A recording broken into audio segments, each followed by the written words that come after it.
तो औषधि कल्प वन के अंदर आज हम बात करने वाले हैं गर्भपाल रस के बारे में। तो गर्भपाल रस नाम से ही पता चल रहा है गर्भ का पालन करने वाला होता है।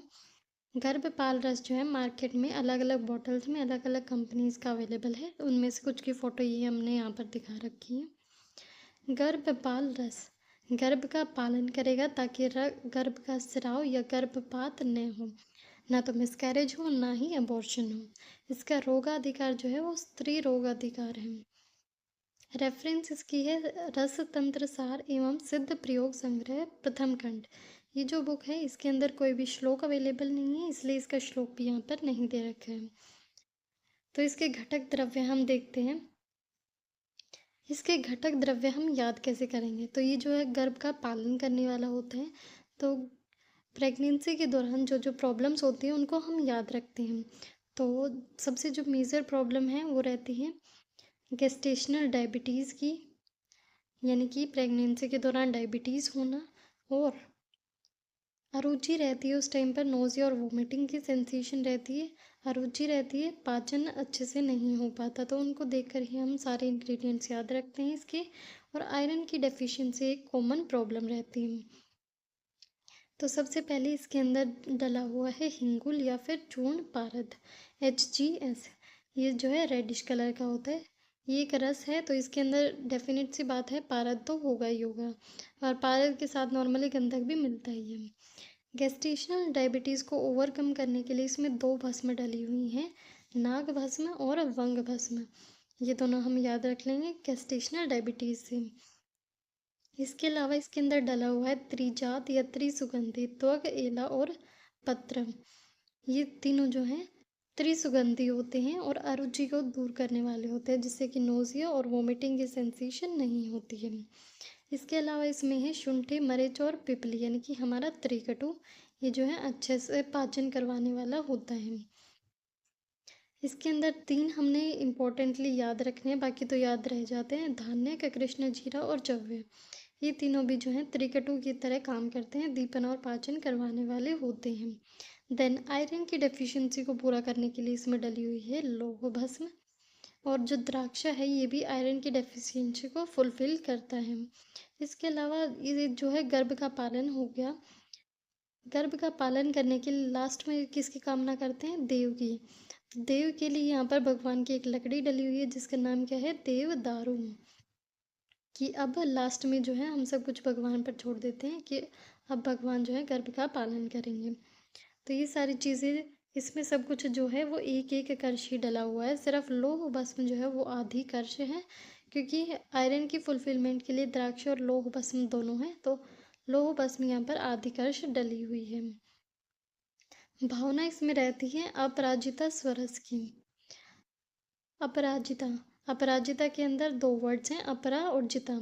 अपरा का मतलब क्या होता है? प्लेसेंटा। जो अपराजिता है ये गर्भ का स्थापन करती है और उसे पुष्ट करती है, इसलिए यहाँ पर किसकी भावना है? अपराजिता स्वरस की। तो इस तरीके से इसमें टोटल 16 घटक द्रव्य हैं। जो अपराजिता है इसे ही विष्णु क्रांता रस भी कहा जाता है। वेरी वेरी इंपॉर्टेंट, यहाँ पर अपराजिता स्वरस नहीं पूछा जाता है, विष्णु क्रांता रस पूछा जाता है। और गर्भपाल रस की जो रेफरेंस है वो रस तंत्र सार के अलावा किस में मिलती है? रस चिंतामणि। तो रस चिंतामणि के अंदर जो श्लोक है उसमें जो नाम दिया हुआ है वो इसका क्या है? विष्णु क्रांता रस। तो विष्णु क्रांता रस की इसमें भावना लगती है, इम्पोर्टेंटली इसमें याद रखना है। निर्माण इसका कैसे करते हैं? ऊपर बताए गए द्रव्य जो है उनका सूक्ष्म चूर्ण कर लेंगे, खालों में यंत्र में डालकर अपराजिता स्वरस की जो है 7 दिन तक भावना देंगे और 1 से 2 रत्ती प्रमाण की जो है गोलियां बना लेंगे। मात्रा इसकी 1 से 2 रत्ती यानी कि 1 गुंजा ही रहती है। अनुपान इसका होता है द्राक्ष जल या द्राक्षा क्वाथ। इम्पॉर्टेंट, जो द्राक्षा क्वाथ है इसको बनाने के लिए जो रेफरेंस है वो रस चिंतामणि में बताया हुआ है। क्या है वो रेफरेंस? द्राक्षा लेंगे, उसके अंदर 4 गुना जल डालकर उसको बॉईल कर देंगे और बॉईल होने पर उसे जो है हाथ से मसल कर छान लेंगे। ये रेफरेंस जो है रस चिंतामणि की है। तो ये इम्पोर्टेंटली इसका अनुपान याद रखना है, द्राक्षा क्वाथ। देन पथ्य अपथ्य, जब गर्भपाल रस का सेवन कर रहे हैं तो उस टाइम पर उष्ण, तीक्ष्ण, विदाही, अम्ल और गुरु पदार्थों का सेवन नहीं करना चाहिए, क्योंकि इसके अंदर ऑलरेडी त्रिकटु डले हुए हैं। ये खुद में ही उष्ण तीक्ष्ण होते हैं, इसलिए इसके साथ उष्ण तीक्ष्ण चीज़ों का सेवन नहीं करना है। थेरापेटिक यूजेस इसके क्या होते हैं, जैसे कि पहले बताया स्त्री रोगाधिकार है, तो यहाँ पर गर्भपात और गर्भस्राव से बचने के लिए इसका यूज़ होता है।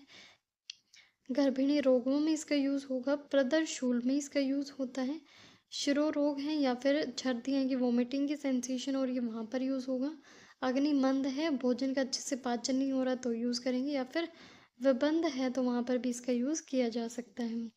अवस्था अनुसार उपयोग क्या रहते हैं, गर्भिणी और गर्भ दोनों की रक्षा के लिए गर्भपाल रस का यूज़ होता है रक्त शोधक औषधियों के साथ। बीजकोष की पूर्ण परिणाम में वृद्धि नहीं हुई है और उस वजह से गर्भस्राव या गर्भपात हो गया तो वहाँ पर यूज़ करेंगे गर्भपाल रस, विध्वंग भस्म या फिर त्रिवंग भस्म। गर्भधारण के पश्चात भोजन कर लेने पर तत्काल वमन, चक्कर और सिर दर्द होने पर क्या करेंगे, गर्भपाल रस का यूज़ करते हैं कामदूधा रस, विप्रवाल भस्म अथवा सुवर्णमाक्षिक भस्म। देन है सेवन काल, इसकी जो है 1 से 2 गोली ली जाती हैं दिन में 2 बार खाने से पहले। इसमें जो औषधि है वो खाने से पहले ली जाती है क्योंकि गर्भ जो है वो नीचे की तरफ होता है, जीआईटी से जो है नीचे होता है, तो पहले जो है औषधि का सेवन करेंगे ताकि वो नीचे की तरफ इफेक्ट दिखाए और बाद में जो है खाने का सेवन करते हैं। काल मर्यादा, इसे जो है प्रेगनेंसी के 9 मंथ्स तक यूज़ किया जाता है। दुष्प्रभाव, प्रायः अगर इसका विधिपूर्वक सेवन किया जाए तो कोई भी दुष्प्रभाव नहीं देखा जाता है, लेकिन अधिक मात्रा में सेवन कर लिया तो उदरशूल हो सकता है, अतिसार हो सकता है, दाह हो सकता है, मिचली आदि लक्षण हो सकते हैं। फाइटोकेमिकल कॉम्पोजिशन की अगर बात करें तो इसके अंदर नाग और वंग दोनों भस्म डली हुई थी, तो नाग यानी कि लेड होता है, वंग यानी कि टिन होता है। इसके अलावा इसमें आयरन भी डला होता है और HGS हमारा जो हिंगुल था वो है यहाँ पर, जिंजरोल जो शुंठी के अंदर मिलता है, पिपरिन जो कि मिर्च के अंदर मिलता है, इसके अलावा टर्पेनॉइड्स हैं, सिनेमिक एसिड है, एडजस्टिरोल है, मैलिक एसिड है, ये कुछ इनमें से इम्पोर्टेंट याद रख लेंगे। देन है फार्माकोडायनेमिक्स ऑफ द गर्भपाल रस। फार्माकोडायनेमिक्स का मतलब क्या होता है, ड्रग हमारी बॉडी में जाने पर क्या क्या इफेक्ट्स दिखा रहा है, किस तरीके से वो हमारी बॉडी पर काम कर रहा है, वो होता है उसका फार्माकोडायनेमिक्स। सबसे पहला पॉइंट आता है यहाँ पर ऑब्स्टेट्रिकल एंड पेरपेरल सपोर्ट। जो गर्भपाल रस है ये फीटस की अच्छी तरीके से डेवलपमेंट करवाता है और यूट्रस को भी जो है स्ट्रेंथ प्रोवाइड करता है। It is used in the treatment of bleeding during the pregnancy and also used in puerperal disorders, यानी कि पोस्ट डिलीवरी भी इसका यूज़ किया जाता है। देन है anti abortive action, it may help to reduce the risk of miscarriage के risk को रिड्यूस करता है। प्री नेटल डेथ, यानी कि बच्चे के पैदा होने से पहले ही गर्भ के अंदर उसका नाश हो जाना। प्री टर्म बर्थ, यानी कि समय से पहले ही जन्म हो जाना, इन सभी चीज़ों को होने से गर्भपाल रस रोकता है। देन है एंटी एमिटिंग इफेक्ट, यानी कि वोमिटिंग से रिलीफ देता है। It provides relief from the nausea and vomiting by stimulating the appetite due to the presence of marich pippali and शुंठी। तो त्रिकटु होने की वजह से ये क्या करता है, दीपन पाचन करता है। हेमेटेनिक, इसके अंदर जो है लौह भस्म डली हुई होती है जो कि ब्लड फॉर्मेशन या फिर हीमोग्लोबिन फॉर्मेशन में हेल्प करती है and helps in the management of anaemia. Then है stress reliever, it reduces the oxidative stress due to the presence of devadaru. Hepatoprotective होता है, लीवर डिसऑर्डर्स में काम करता है और लीवर हेल्थ को इन्हेंस करता है। न्यूरोप्रोटेक्टिव होता है, इसके अंदर कोरिएंडर या फिर धनिया डला होता है जो कि मेमोरी को इन्हेंस करता है और न्यूरोप्रोटेक्टिव इफेक्ट्स दिखाता है।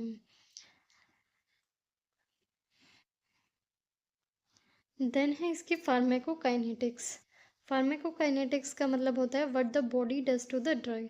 ड्रग लेने पर बॉडी ने क्या इफेक्ट दिखाया, किस तरीके से उसको एब्जॉर्ब किया, कैसे डिस्ट्रीब्यूट किया, कैसे मेटाबोलाइज किया और कैसे एक्सक्रीट आउट किया, वो क्या होता है फार्माकोकाइनेटिक्स। फार्माकोकाइनेटिक्स के जो है 4 स्टेप्स होते हैं, absorption, distribution, metabolism and excretion. Absorption का मतलब क्या होता है, movement of drug from it site of administration to the circulation. Drug को लेने के बाद वो हमारे ब्लड तक कैसे पहुँचे, वो क्या होता है, एब्जॉर्प्शन होता है। तो जो गर्भपाल रस है इसे ओरली लिया जाता है और इसका एब्जॉर्प्शन जीआईटी के थ्रू होता है। इसके अंदर जो हर्बल कंपोनेंट्स थे वो जो है फर्स्ट पास मेटाबॉलिज्म के थ्रू पास होते हैं, जबकि जो मिनरल कंपोनेंट्स हैं वो फर्स्ट पास मेटाबॉलिज्म को क्रॉस नहीं करते हैं। दूसरा पॉइंट है डिस्ट्रीब्यूशन। डिस्ट्रीब्यूशन का मतलब क्या होता है? Movement of drug from blood stream to the tissues और द टारगेट ऑर्गन्स।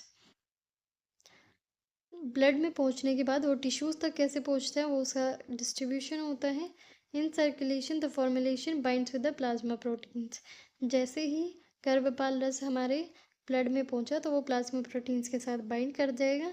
जो इसका एसिडिक कंपोनेंट होगा वो एल्ब्यूमिन के साथ बाइंड करेगा। बेसिक कंपोनेंट जो है वो ग्लाइकोप्रोटीन के साथ बाइंड करेगा। ये एक हर्बो मिनरल ड्रग है। इसकी वजह से इसकी जो है मैक्सिमम एफिनिटी होती है प्रोटीन्स के साथ बाइंड करने की। जो हमारे प्लाज्मा प्रोटीन्स है उसके साथ ये टाइटली बाउंड हो जाता है। टाइटली बाउंड हो गया तो इसका रिलीज जो है वो धीरे धीरे होता है, और इसी वजह से ये हमारी बॉडी में जो है लॉन्गर ड्यूरेशन तक काम करता रहता है। Then third point is the metabolism और the biotransformation. It is the process of biochemical alteration of the drug.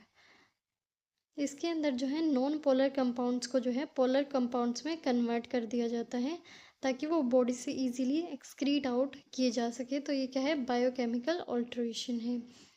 Metabolism जो है वो हमारे लीवर के अंदर होता है। यहाँ पर जो एक्टिव इंग्रेडिएंट्स हैं उन्हें जो है अनयूटिलाइज कंपाउंड्स या फिर मेटाबोलाइट्स में तोड़ दिया जाता है। जो हर्बल कंपोनेंट थे वो जो है फेज़ 1 मेटाबॉलिज्म क्रॉस करते हैं, जबकि मिनरल कंपोनेंट जो है वो सेकेंड फेज़ मेटाबॉलिज्म को क्रॉस करते हैं।